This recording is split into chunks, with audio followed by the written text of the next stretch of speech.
Baladewa Narpati setiti nenggalanira pamuk. Pamuk nyeti Kang Bala.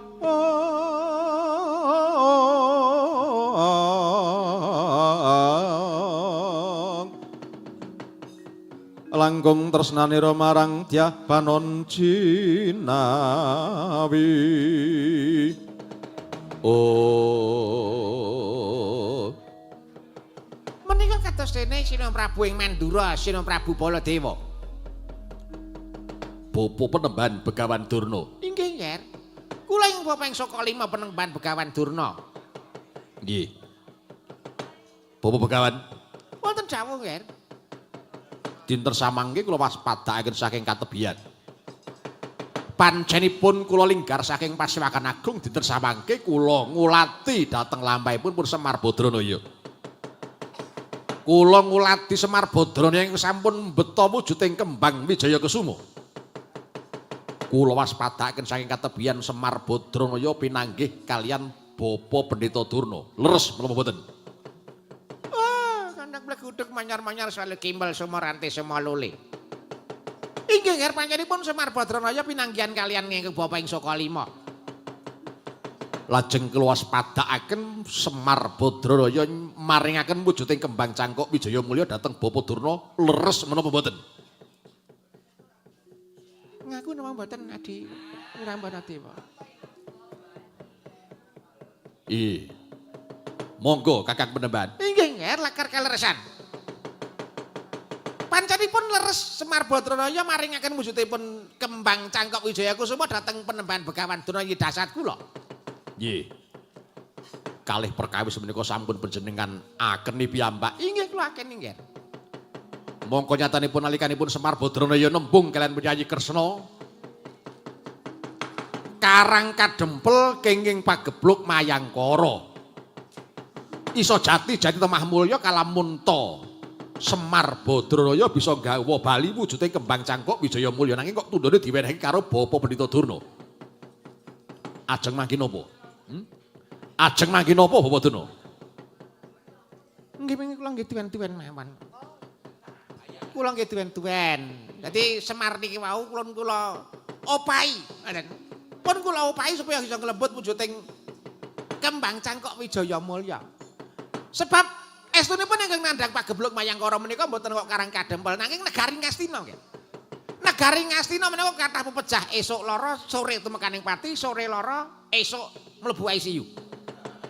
Niku kathah kawula Ngastina. Mila lajeng kula utusanipun Semar Badranaya supados nyuwun ngambil wujudipun kesekar cangkok Wijaya Mulya. Kenging menapa boten Bapa Durna piyambak ingkang ngadhep Yayi Kresna. Kenging menapa boten Bapa Durna piyambak ingkang ngadhep Yayi Kresna nyuwun kampil wujuding kembang cangkok Wijaya Mulya. Panjenengan tiyang sepuh. Panjenengan menika tiyang sepuh menawi to pancenipun leres negari Ngastina kenging pagebluk kula kinten Yayi Kresna nggih boten badhe mingkuh saking kesaguhan mesti dipun biyantu. Nggih. Namung panjenengan ugi mangertos bilih Ndrawati menika wonten Setyaki. Ya. Setyaki menika menawi kepethuk kula kok kaya kepethuk yange. Ngaten. Menawi kula ingkang sowan dhateng Sin Prabu Bathara Kresna mesti Setyaki mboten maringaken ingkang mboten narimaken menawi kula nyuwun ngambil wujudipun kembang cangkok Wijaya Mulya. Sampun. Sak menika ngaten kemawon. Supados perkawis menika enggal rampung supados boten kepanjang-panjang perkawisipun. Monggo kula suwun sekar cangkok Wijaya Mulya wangsulna dhateng astanipun Yayi Kresna. Monggo. Kula aturi panjenengan mangsulaken wujudipun kembang cangkok Wijaya Mulya dhateng Yayi Kresna. Pripun Adi Wirambana? Monggo kemawon. Monggo kemawon. Kakang Penemban Begawan Durna. Ingkang baken kula wonten wingking panjenengan. Menawi wonten menapa-menapanipun mangke kula ingkang abdipun Wirambana Dewa ingkang sagah ngrampungi gawe. Angger Prabu Baladewa. Kados pundi? Nyuwun pangapunten, Ger.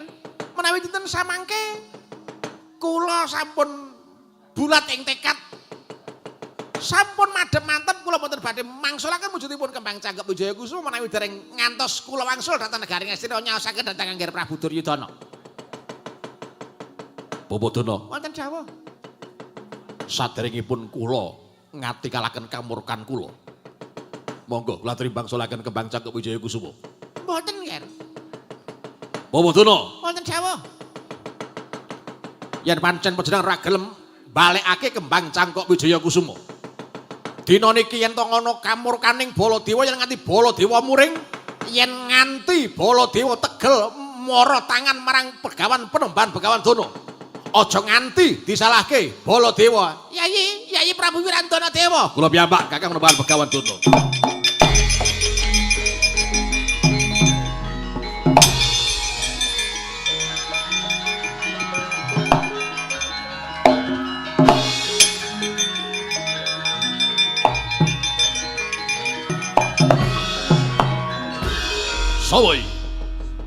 Sawai. Wani ngadeg jejer karo Prabu Baladewa sapa? Yo ditemungake wae. Aku Prabu Wirambana Dewa, sedulur anome Pendhita Durna. Walah dalah. Wah, lah jebul Durna le glelengan iki nggawa jago. Yo dasar kepara nyata. Prabu Baladewa. Piye? Dina samengko ora oleh Kembang Cangkok Wijaya Mulya bakal tak gawa bali menyang negara Ngastina. Wah, lah panok semaning jajalanat maju sejangkah yen kowe kepengin jajal karo katigane Prabu Baladewa. Wah, kelakon tak tebak dadamu jepati kamu minggat ya. Wah, sak gendengmu tak kendangi Wirandana Dewa.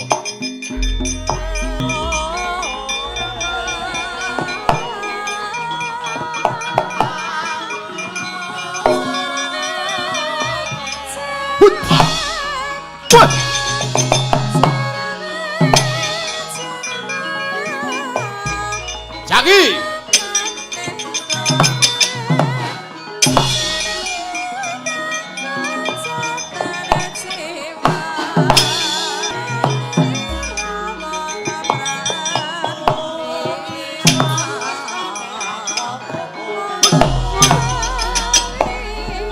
Wah, edian loh.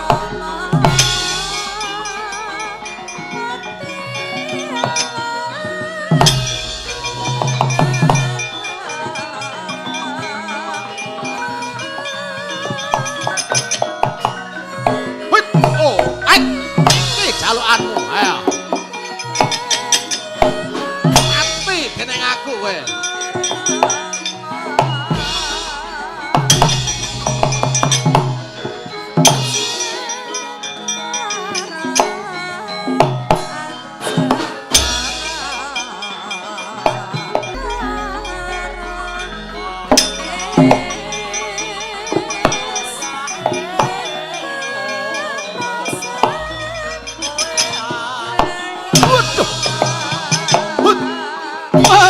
Mati aku.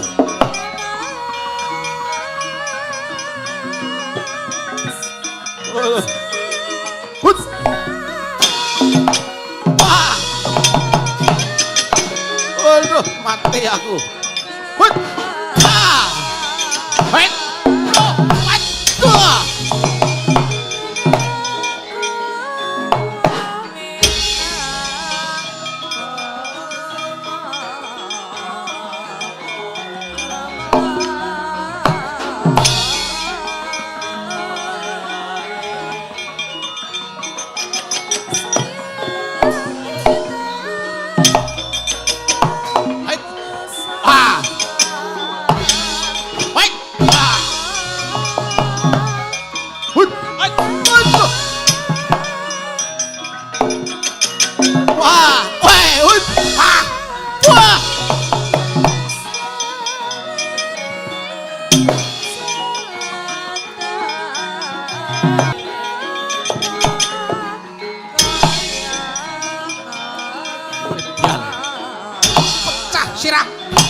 Ayo, sambat to kowe.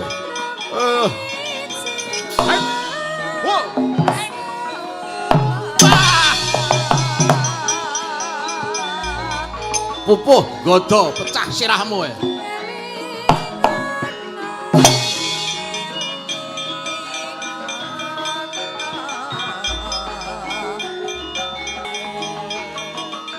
Awas. Oh, hut. Ha, he, ha. Hut. Wedian. Waduh. Ojo ino.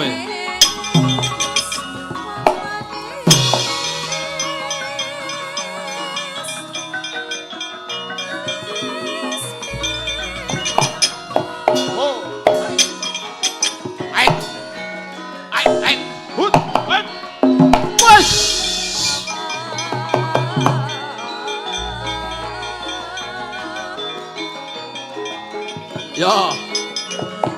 Ah, wis. Hut, oh, ah. Wis. Ah, wis. Oh, hut, oh, ah, hut. Aduh, mati aku. Aduh. Aduh.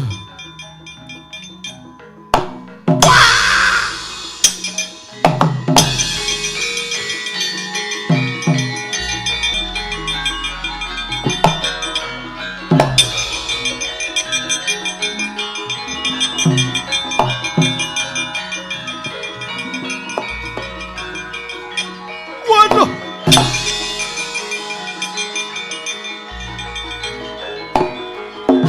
Waduh, mati aku.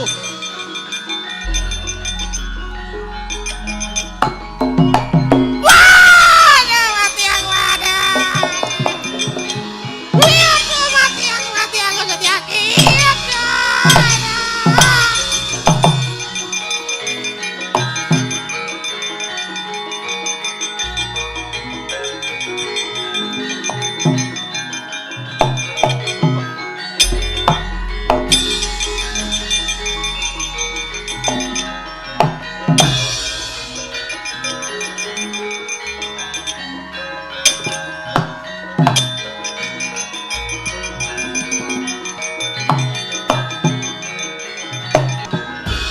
Tinutute lamun katututan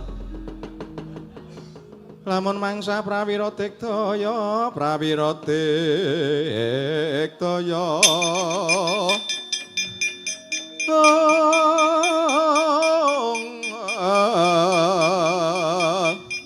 Runanggana magawe gelari rawang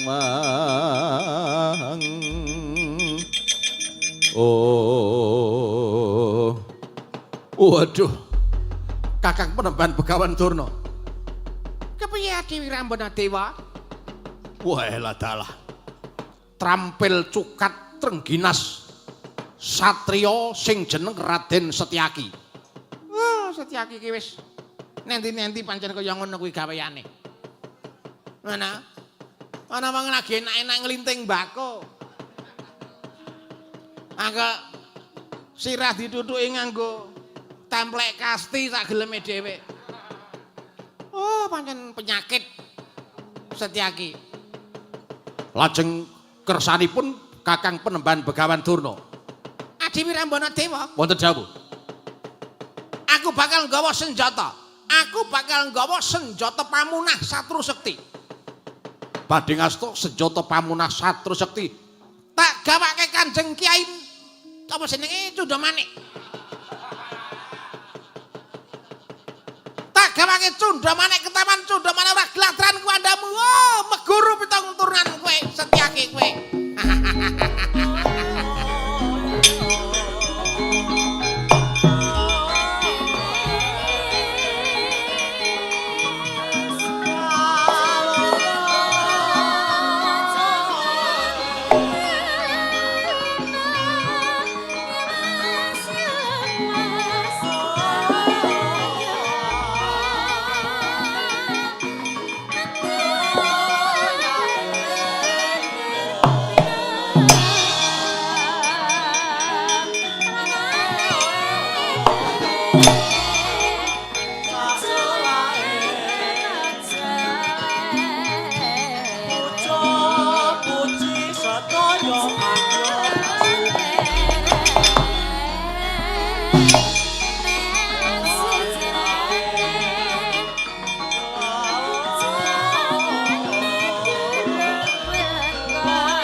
Durna. Dik Patih, pripun?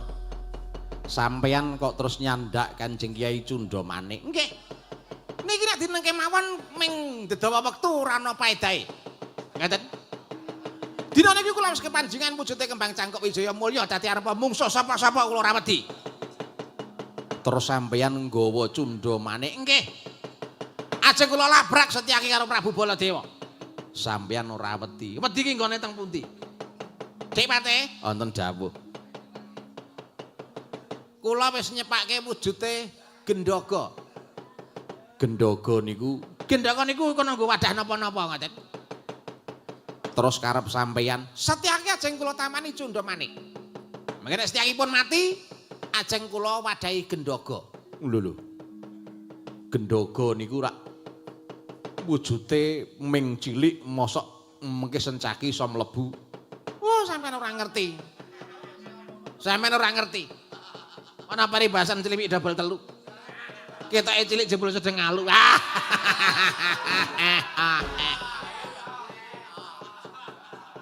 Jebul fleksibel. Nggih. Sampeyan ora ngerti jeneng ngaji pangracutan, kok niku pendhita.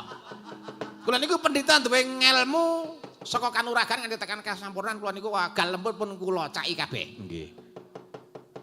Dadi napa-napa sing pun kula racut arepa gedene sak pintem niku iso mung dadi sak menir utawa sak klenteng. Mungkin nek secakipun kula racut niku iso dilebokke wonten ing wujuding Gendhaga. Oh, ngaten. Nggih. Pun paham tugas sampean? Empun. Nek pun paham kok. Sampeyan ngetutke sak laku Jandra kula pateni secaki. Nggih, sing ati-ati Kakang Durna.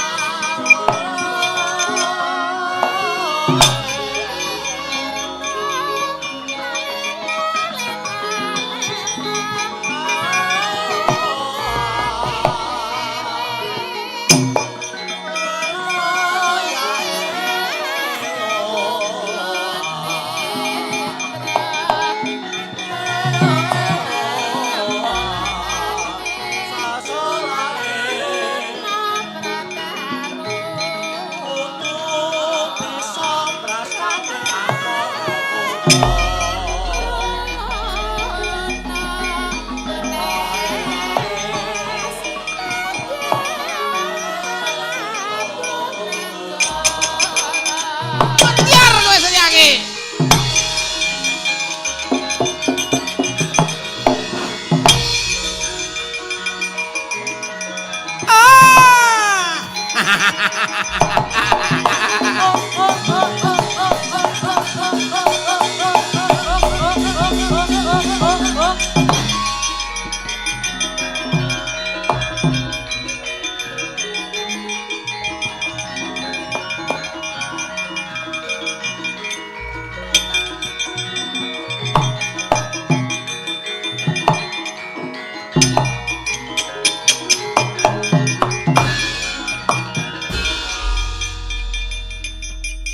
Niku napa Dik Patih? Lha niki sing Gendhaga to. Wah niku payung kok. Iso Gendhaga saking pundi? Ontene niku Oh nggih mboten namanya apa? Niku nggih ming cilik to. cilik. Napa kira-kira Setyaki iso mlebu? Niku Gendhaga niku pun kula kei ilmu pangracutan utawa ngelmu kalembutan ngene. Mangcobi Dik Patih. Nggih, kula cobine Kakang Durna.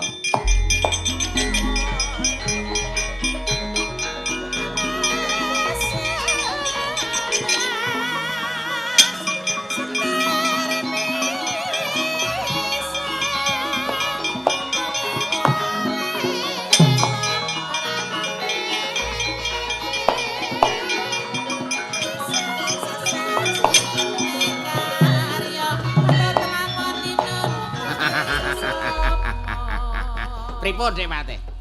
Mungsuh kula pun mboten enten. Setyakipun kula tamani Cundamanik. Nadyan tatune ora metu getihe ning awake gosong kabeh. Ngene.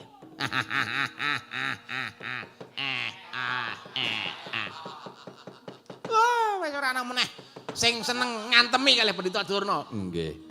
Setyaki wis mati. ngeten. Sampe lagi ngerti niki kasektene Pendhita Durna bengi niki. Bengi niki kula arep ngosak asik kabeh aja kula pateni kabeh.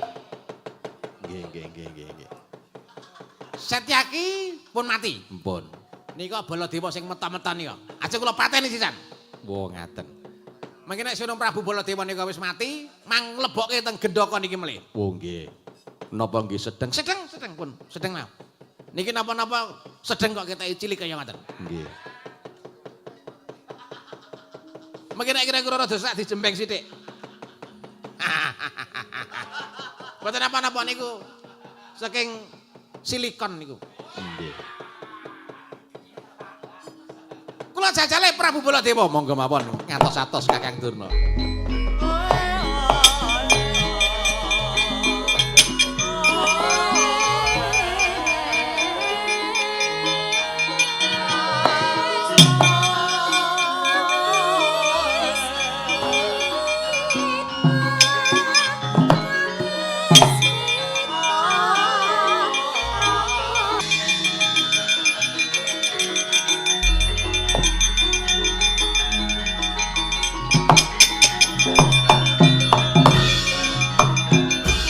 Adalah panuksmaning jajalan teketing jagat Sukertaning Bawana. Pendhita Durna, pendhita tuwek keklek, pendhita wis mambu lemah wae. Sumbarmu kaya petak Majajaya. Ayo, iki adepun nata Mandura Prabu Baladewa. Lakon tak dublak tukake Baladewa ora bongko aja tutang Prabu Baladewa. Wah.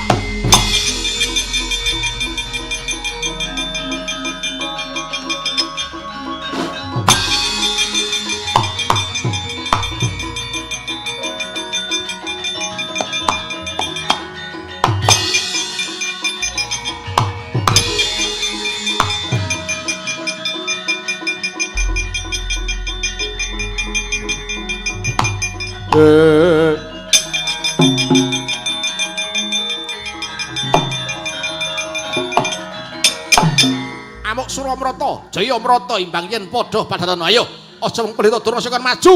Ayo, kae sing adine jeneng Prabu Wirambaladewa krubuten loro ora bakal mundur jangkah Prabu Baladewa.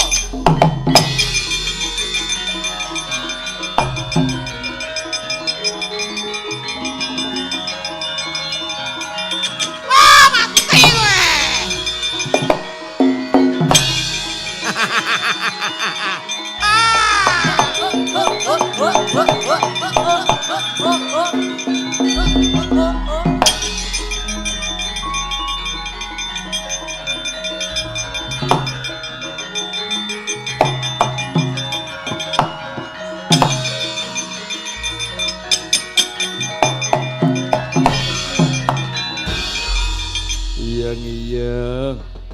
Welah dalah. Bengi iki Kakang Durna metu petake tenan iki.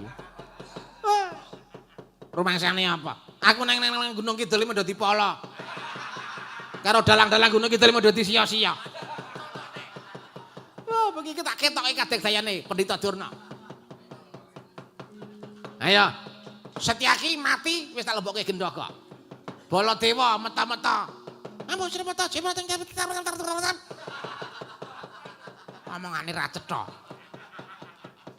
Omongane kok saro mangkelake. Sinten? Prabu Baladewa niku nek mon saro mangkelake. Nek omongan disaruk-saruk sing cetha ming mburi dhewe.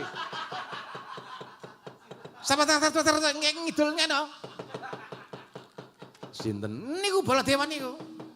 Pun kula kukuti jagate, pun kula entekke tulise Prabu Baladewa. Mang leboke gendaka dewate. Nggih, lebokne gendaka Kakang Durna.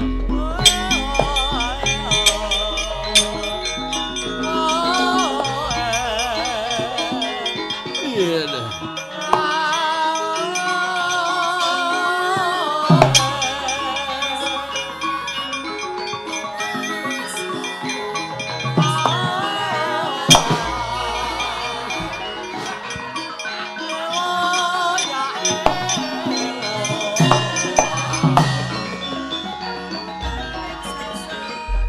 Kok kula katut mlebu Kakang.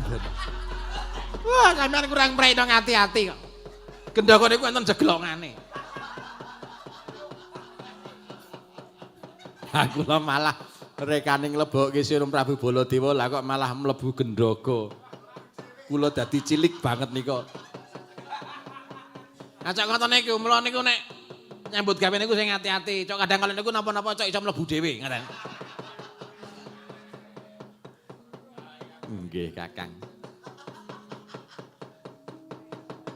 Terus niki pripun Kakang Dono? Nah, niki sisan gawe. Mumpane keteng Ndarawati sisan gawe nglumpuhke piye carane sesuk perang Bratayuda Binamur Binangun. Sampeyan iku lagi menangan pisan wae njuk omong kami sosolen. sesuk tumpuk perang Bratayuda Binangun sisan gawe angel mijet wae ngranti mateni para anak kula Pandhawa. Nggih. Pokoke jenenge Pandhawa niku anggere Semar kalih Prabu Kresna niku dipateni dhisik. Niku mesti menang Kurawa. Mateni Pandhawa niku mung kaya klethuk ngoten ya. Gamping Dik Pati. Nggih, gampang kok gamping. Nggih, ngoten niku. Niat sampeyan Dina niku lajeng kula tumpes kelar sisan wong Ndarawati. manganjur lakune ngangin gugur anggraning harga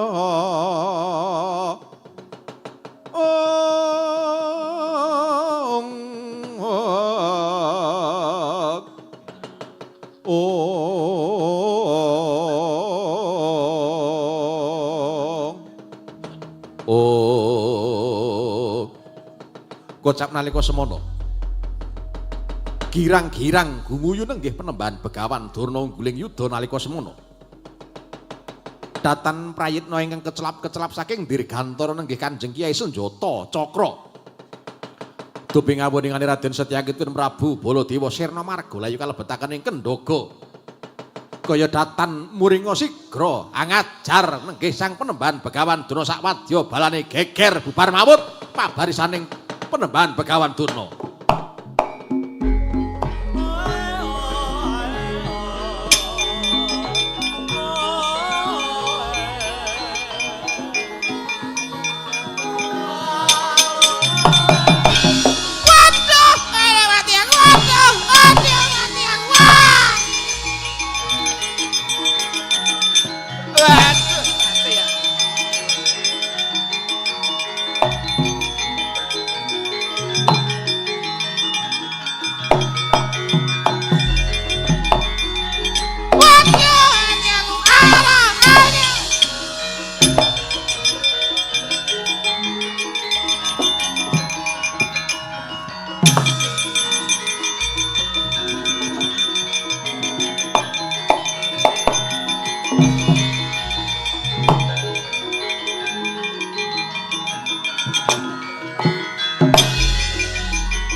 Lho, sampean kok menang perang kok nangis niku napa?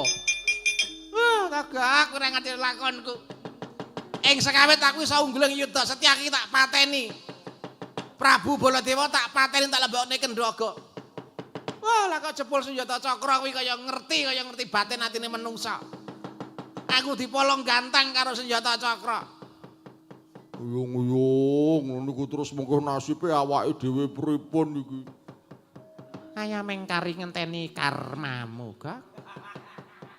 Wong nek tumindake apik, ngono ki ya karmane bakal apik. Ning nek wong iki tumindake sarwa ora apik ya wis mengkari nunggu azab ilahi. Oh, belum kuwi malah modern-moderne.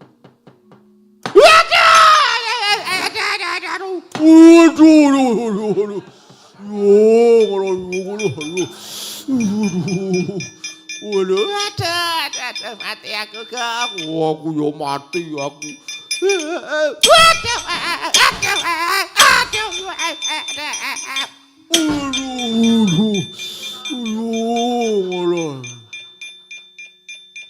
Wih, wong nek tumindake becik, ya ta?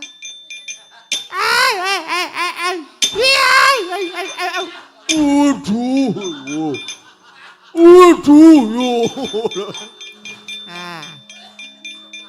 Weh. Wong iki nek tumindak elek kaya ngono kuwi. Selagine gaman wis niteni lho. Ora. Percaya karo aku ta, Gak. Teko neh. Senjata cakra. Lho. Cakra kok ming kaya gir.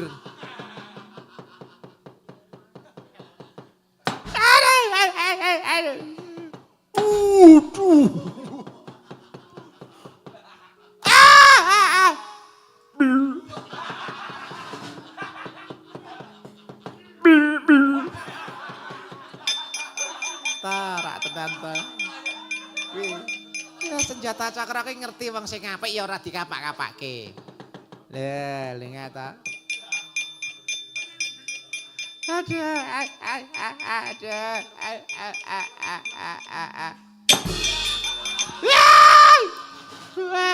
Asu bilong ya.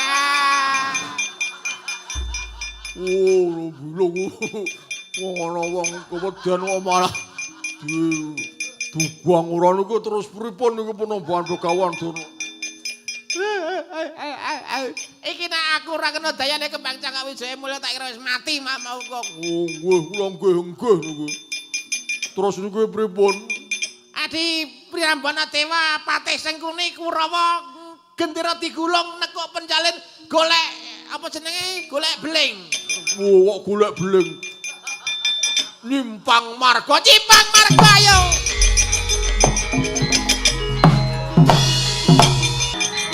Oh.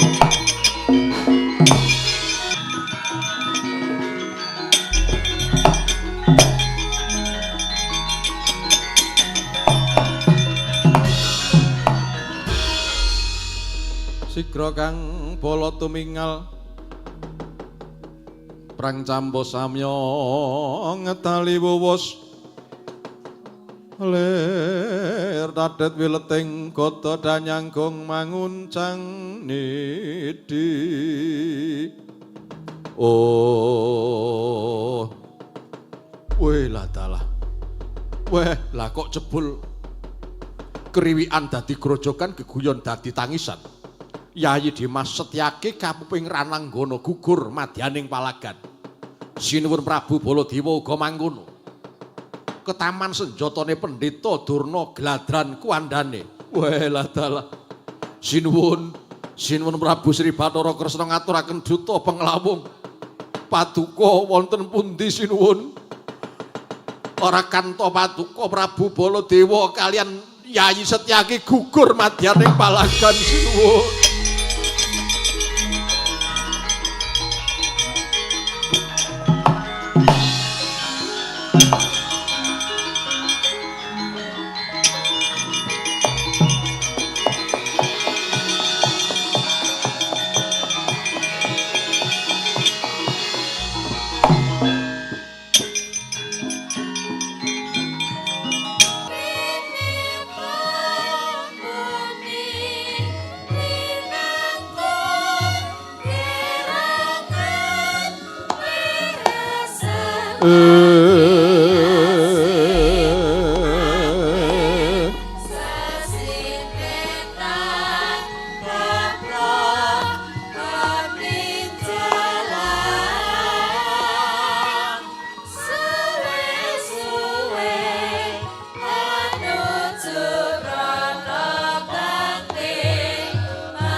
Madyaning wana Krendayana ya ing kayangan Dandang Mangure.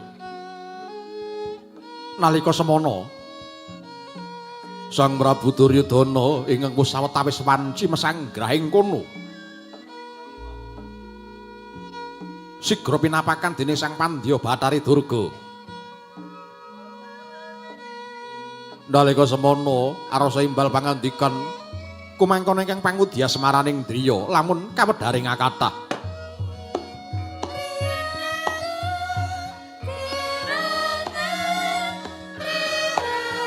Nyat langening kalang gwanaglar pantang moncar tinon lir kekonang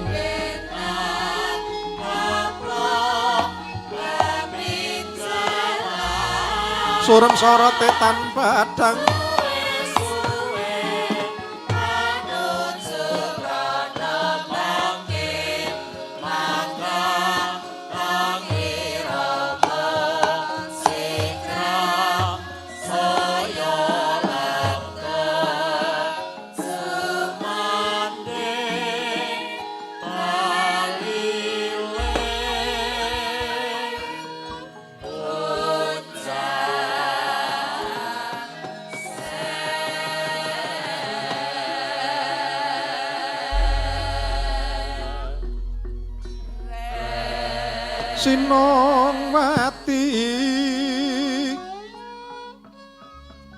Sinongwati jagat kinari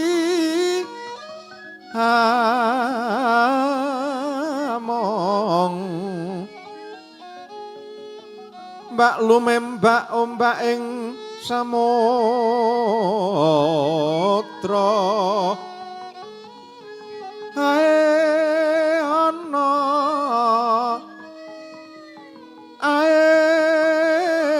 ana bale lumut ambrekangga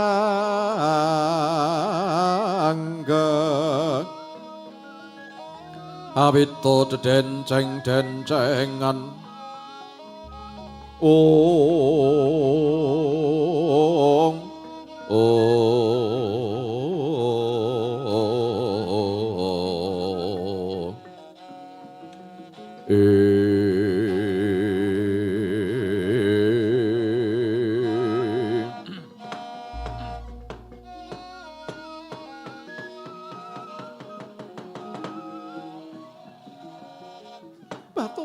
Tobat. Mengko to dhisik Jaramaya. Wonten pangendika ingkang ngadhawuh, Ibu Bathari Durga. Kaya apa sawetara suwenggane anakku si Duryudana mesanggrah utawa mapan ana ing kayangan Dandang Mangure kene Jaramaya. Inggih Ibu Bathari. Ngantos paribasan anggagangaking raganipun Sang Prabu Duryudana. Pramila saking menika Ibu tumunten katimbalana menapa ingkang dados pikajenganipun pun Duryudana. Teteki wonten ing kayangan Dandang Mangure menika Ibu. Anakku lanang nggih Duryudana. Apa kang dadi tarunane dene jeneng para nganti sawetara wektu mapan ana ing kayangan Dandang Mangure kene? Apa ana salah sawijining perkara ingkang bakal mbok andharake marang ulun utawa ana perkara ingkang bakal mbok aturake marang panjenengan ingsun? Duryudana jeneng para wis tak keparengake matur marang aku Duryudana. Iyi. Duh Sang Pandya Bathari. Dinten samangke boten wonten ingkang badhe kula aturaken dhateng Paduka Sang Pandya Bathari Durga. Ingkang sesepisan mboten wonten sanes inggih namung pincang tumapaking perang Bratayuda Jaya Binangun. Kados pundi caranipun supados Kurawa saged tungguling yuda menika ingkang sepisan. Dene ingkang angka kalih Duh Sang Ibu Bathari. Dinten samenika wonten palimarmaning Jawata badhe tumurun ing wahyu ingkang ngaranen Wahyu Eka Jati. Ibu, kula kepengin Wahyu Eka Jati menika tumanduk dhateng negari Ngastina supados negari Ngastina enggal tata titi tentrem ayem-ayem boten wonten alangan setunggal menapa. Menika ingkang badhe kula aturaken dhateng Paduka Ibu Sang Pandya Bathari Durga. Kocap nalika semono dereng ngantos paripurna kira sami balwatana niki Sang Prabu Duryudana Twin Sang Pandya Bathari Durga. Ingkang bertek-bertek saking katebian nenggih plajarira. Sang Penembahan Begawan Durna. Mangkono pangudas marane. Oh, kandak blek kutuk manyar-manyar swalo kimbal sumalali sumorante sumalele. Belah ha. Jebul boten nyana boten nglegi wangger Prabu Duryudana lenggah wonten ing mriki. Ibu Bathari, kula ingkang sowan Ibu Bathari.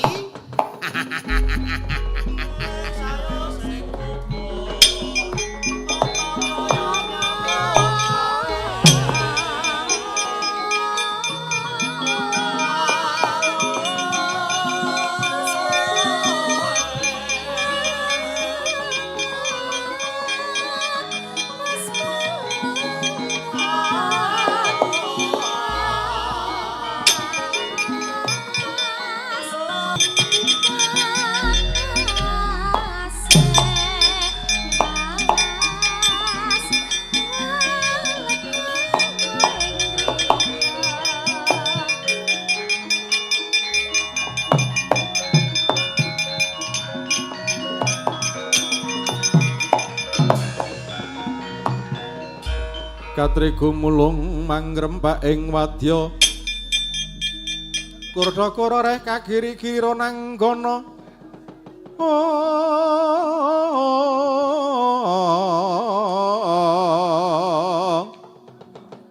Rananggana magaya glarira wang-wang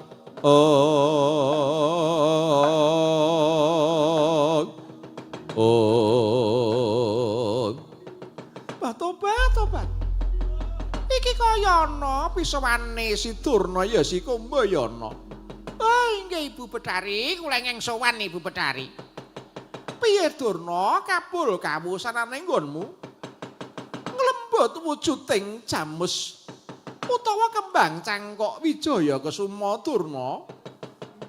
Oh, inggih Ibu Bathari, pikantuk pangestunipun Ibu Bathari dinten samangke kula sampun saged nglembut wujudipun kembang cangkok Wijaya Kusuma inggih awit saking kula dipun kanteni Adi Pirambana Dewa. Mengkono Durna inggih Ibu Bathari. Malah dinten samangke kula sampun saged beto mboten namung wujudipun kembang Wijaya Kusuma ingkang sampun kula lebetaken wonten madyaning Kendaga menika. Wonten ing salebeting Kendaga menika wonten kuandhanipun pun Harya Setyaki kalian pun Prabu Baladewa. Tobat. Apa bener mangkono yen to Prabu Baladewa lan Setyaki wis mati lan tok lebokke ning madyaning Kendaga? Melakar kaleresan mekaten Ibu Bathari. Mila dinten samangke kula sampun pasrah kula borongaken wujudipun Sekar Wijaya Kusuma Raden Setyaki kalian pun Baladewa ingkang sampun dados kuwanda kula lebetaken wonten Kendaga menika. Tobat. Syukur mangayo bagya sekeni jumuro yen to pancen kaya mengkono Durna. Tegese kekuataning Pandhawa, kekuataning Ndarawati wis ringkih sebab Setyaki wis mati, Baladewa wis mati lan sartane kembang cangkok wis mapan ana sajroning Kendaga. Oh inggih Ibu Bathari lajeng kersanipun prayoga kembang cangkok Wijaya Kusuma Setyaki lan Baladewa ingkang mapan ana sajroning Kendaga mau dicemplungke ana ing kawah Candra Dimuka supaya lebur papan tanpa dadi Durna. Walah dalah. Menawi tetep mekaten kula sarujuk kalian menika dados pemangkihipun Ibu Betari. Duryudana. Wonten dawuh Ibu Betari. Tak kira panyuwunmu ora suwe meneh bakal kasembadan. Besok samasane perang Bratayuda aja ya pinangun mesti Kurawa ingkang bakal ungguling yuda Duryudana. Katuraken gunging panuwun ingkang tanpa upami Ibu Betari. Iya mengkono Duryudana nanging mung penjalukku samangsane ana prajurit Kurawa ingkang padha tumekaning pati. Kuwi tak jaluk dadi prajurit ing dandang mangure kene ya Duryudana. Mboten aku kesuwaken dawuh Ibu Betari. Tak kira panyuwun wis kelakon. Perkara nggayuh wahyu iki mengko wahyu eka jati mesti bakal tinemu marang anakku si Duryudana. Mekaten Ibu. Iya. Mula kang saka kuwi Duryudana tak kira wis rampung marenggal gage mudhuna ing Marcapada. Aku ingkang bakal nggarap perkara kembang cangkok Wijayakusuma karo si Durna. Mboten aku kesuwaken dawuh nyuwun pamit. Sing ati-ati aja kaya bocah cilik Duryudana.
Wonten dawuh Ibu Betari. Durna, wonten pengituan dawuh Ibu Betari. Sawangan ora suwe meneh, mesti Baladewa Setyaki sartane kembang cangkok Wijaya Mulya bakal lepur papan tanpa dadi awu lendhet bleget apa ning Kawah Candra Dimuka. Mula aja nganti kesuwen sawangen tak uncal limadyan ning Kawah Candra Dimuka mbuh dadimu kowe Gendaka.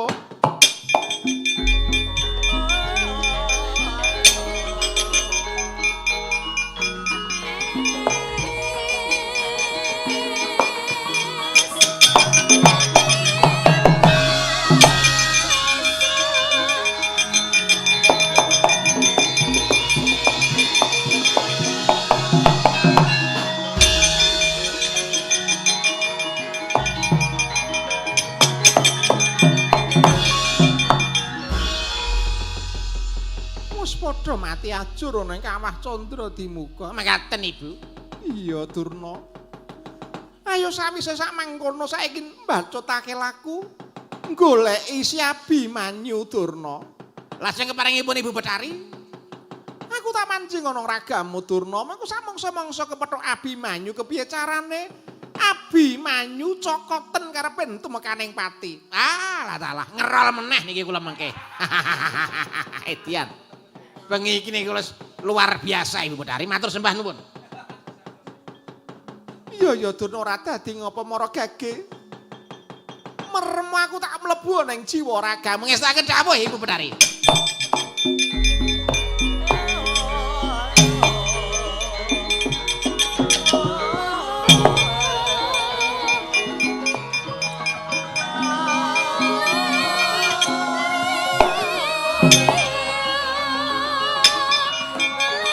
Oh.